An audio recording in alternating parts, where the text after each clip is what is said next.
Assalamualaikum warahmatullahi wabarakatuh. Selamat malam. Kami dari kelompok 10 akan mempresentasikan etika bisnis mengenai kasus tindakan yang bertentangan dengan etika masyarakat yang harus dirubah, seperti HAM, toleransi, dan pluralisme.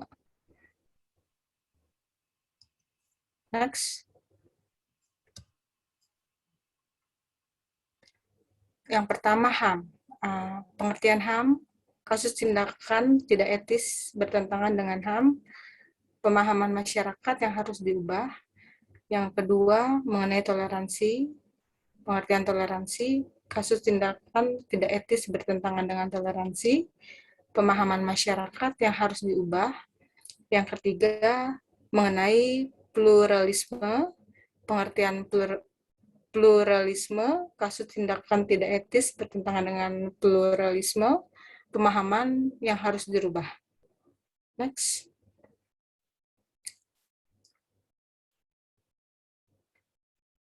HAM berurusan dengan dua hal. Yang pertama menyangkut hak dan yang kedua mengenai manusia. HAM pertama-tama merupakan bagian dari hak moral yang bersemayam dalam kemanusiaan seseorang.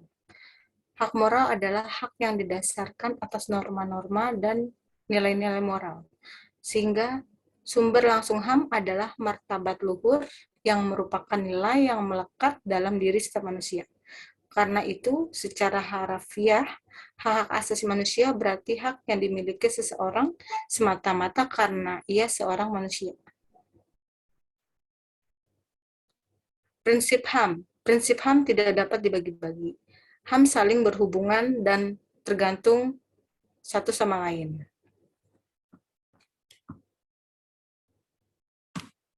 Hubungan HAM dengan etika bisnis. Yang pertama, mengenai keadilan yang menjadi sebuah hak bagi setiap pelaku bisnis, baik dalam sisi individu maupun perusahaan, di mana keadilan merupakan hak yang mutlak bagi setiap individu maupun perusahaan dalam kegiatan berbisnis.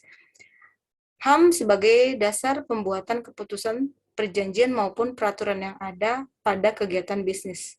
Karena etika harus dapat memperhatikan HAM. Yang ketiga, etika bisnis berlandaskan atas Commission of Human demi kelancaran berbisnis agar tidak terdapat pelanggaran HAM ketika menjalankan suatu kegiatan bisnis.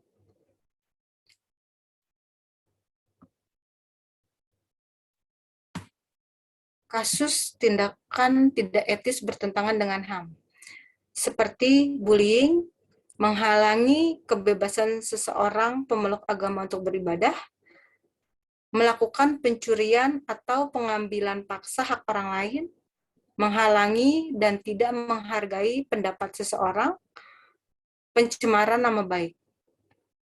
Contoh di lingkungan kerja, seperti larangan mengambil cuti, besaran gaji yang tidak sesuai, perintah lembur di luar ketentuan, kurang terjaminnya keselamatan kerja, dan larangan beribadah. Selanjutnya ada toleransi. Sikap saling menghargai bisa juga disebut sebagai sikap toleransi. Sikap saling menghargai sangat perlu diterapkan dalam berbagai lingkungan, baik itu di rumah, tempat kerja, dan lingkungan sosial lainnya. Ketika masuk ke dalam dunia bisnis atau dunia kerja, sikap saling menghargai sangat penting kita terapkan karena di dalam lingkungan kantor, kita akan bertemu dengan orang yang berbeda-beda. Terlebih lagi, setiap orang memiliki gaya bekerja dan kepribadian yang berbeda-beda. Ada yang sangat percaya diri dalam berbicara di depan publik, ada yang suka bekerja dari pagi hari, ada yang bekerja dengan lambat namun teliti, dan lain sebagainya. Toleransi dalam lingkungan kerja. Yang pertama, perlakukan orang dengan sopan, santun, kesopanan, dan kebaikan. Yang kedua, jangan mengkritik segala hal atau menghakimi. Yang ketiga, dorong rekan-rekan kerja untuk mengekspresikan pendapat dan ide. Jangan pernah menghina, menjatuhkan orang, atau meremehkan ide-ide mereka. Contoh sikap toleransi. Yang pertama, contoh sikap intoleransi. Yang pertama, mengganggu orang yang sedang beribadah, memaksakan pendapat, gagasan, dan kepercayaan. Yang ketiga, mengejek bahasa daerah tertentu. Yang keempat, melarang agama tertentu merayakan hari besar menurut kepercayaan mereka. Berikut ada cara mencegah sikap intoleran. Yang pertama, menghargai diri sendiri. Yang kedua, menghargai privasi orang lain. Yang ketiga, tidak mengganggu orang lain saat melakukan ibadah. Yang keempat, menerima orang lain yang berbeda fisik, agama, atau ras, tidak memaksakan kehendak pada orang lain. Selanjutnya akan disampaikan oleh Mutia. Pemahaman masyarakat yang harus diubah tentang isu toleransi. Nah, toleransi yang dilarang adalah toleransi dalam masalah akidah. Artinya, kita dilarang mempertukarkan akidah atau turut serta dalam peribadatan agama lain atau mengikuti ajaran agama lain. Dalam masalah muamalah maliyah umat Islam dapat berhubungan dengan non-muslim selama objek yang ditransaksikan dan akadnya dibolehkan dalam Islam. Dalam Islam sendiri sangat jelas diajarkan bahwa Islam adalah agama yang sangat toleran. Hari ini dapat dibuktikan dalam beberapa ayat Al-Quran dan hadis Rasulullah Shallallahu Alaihi Wasallam. Contohnya Quran surat Al-Kafirun ayat 1-6 dan Quran surat Al-Baqarah ayat 256. Nah, selanjutnya topik kita adalah pluralisme. Secara umum, pluralisme merupakan sebuah paham yang menghargai adanya perbedaan di tengah kehidupan masyarakat dan mengizinkan kelompok berbeda itu tetap menjaga budayanya sebagai ciri khas.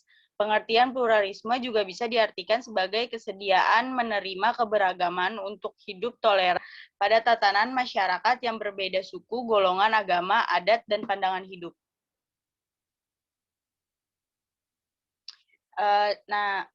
Di sini ada contoh sikap pluralisme. Yang satu, menghormati setiap individu tanpa melihat latar belakangnya. Kedua, bersikap terbuka terhadap perbedaan yang ada. Ketiga, tidak memaksakan kehendak. Empat, sikap saling membantu tanpa memperhatikan perbedaan yang ada. Dan yang terakhir, tidak mengejek keyakinan agama, ras, ataupun budaya lainnya.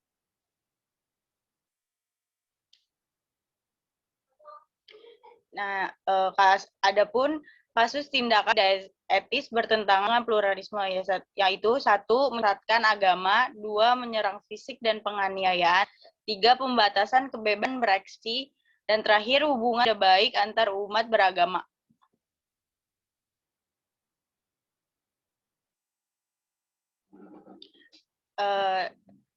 Pluralisme yang harus diubah dalam tatanan masyarakat. Di sini ada pluralisme bertentangan dengan Islam. Pluralisme agama juga menyatakan semua pemeluk agama akan masuk dan hidup berdampingan di surga. Berdasarkan pengertian itu, MUI memfatwakan pluralisme agama bertentangan dengan Islam dan Muslim haram mengikuti paham itu. Dalam masalah akidah dan ibadah, umat Islam wajib bersikap eksklusif, dalam artian haram mencampur adukan akidah dan ibadah umat Islam dan akidah dan ibadah umat beragama lainnya.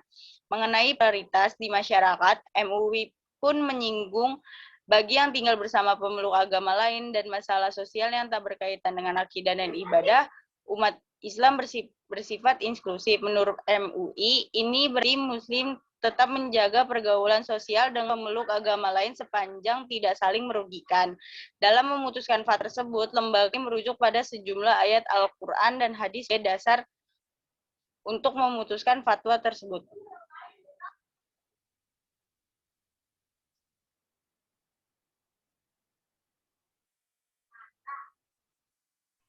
Sekian dari kelompok kami. Kurang lebihnya mohon maaf. Wassalamualaikum warahmatullahi wabarakatuh.